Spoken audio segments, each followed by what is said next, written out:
आज चाहिँ हामी घरमै ब्रेड बनाएर खान्छौँ। पानी परिरहेको छ बाहिर, त्यही भएर मलाई चिया र ब्रेड खान मन लाग्यो। ल ब्रेड बनाउन थालौँ। ब्रेड बनाउनको लागि हजुरले जुनसुकै पिठो लिन सक्नुहुन्छ। म चाहिँ आज ब्राउन ब्रेड बनाउने हो, जसको लागि मैले आटा लिएको छु। आटाको ब्रेड चाहिँ मलाई अलि धेरै मन पर्छ। हजुरले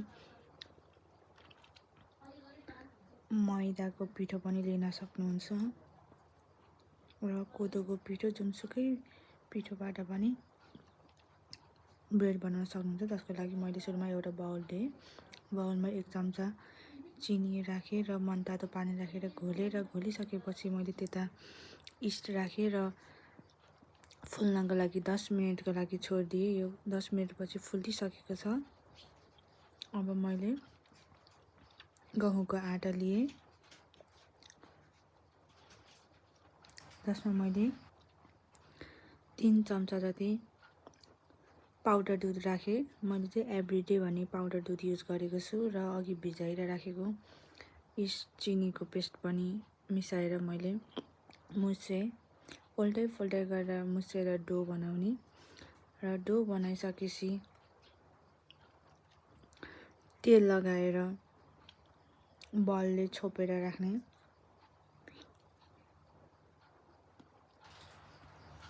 आधा घण्टाको लागि फुल्लिनको लागि छोड्ने र आधा घण्टापछि हेर्दाखेरि यस्तो भइसकेको छ। फेरि कुस्ने।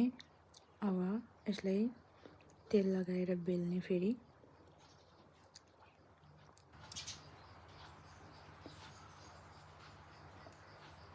बेलिसकेपछि टुप्पाबाट फोल्ड गर्ने।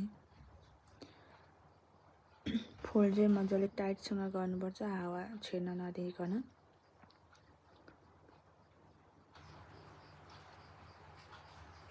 र अब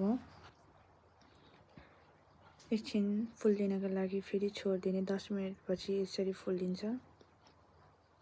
अब यो पकाउन लागि मैले कुकर युज गरेको छु। मसँग चाहिँ ओभन छैन, त्यो भएको भएर मैले कुकर युज गरेँ। आधा घण्टा चाहिँ लो हिटमा पकाएपछि यसरी बजारको जस्तै ब्राउन ब्रेड चाहिँ रेडी हुन्छ। यसलाई पिसमा काटेँ। पिसमा काटौँ। अब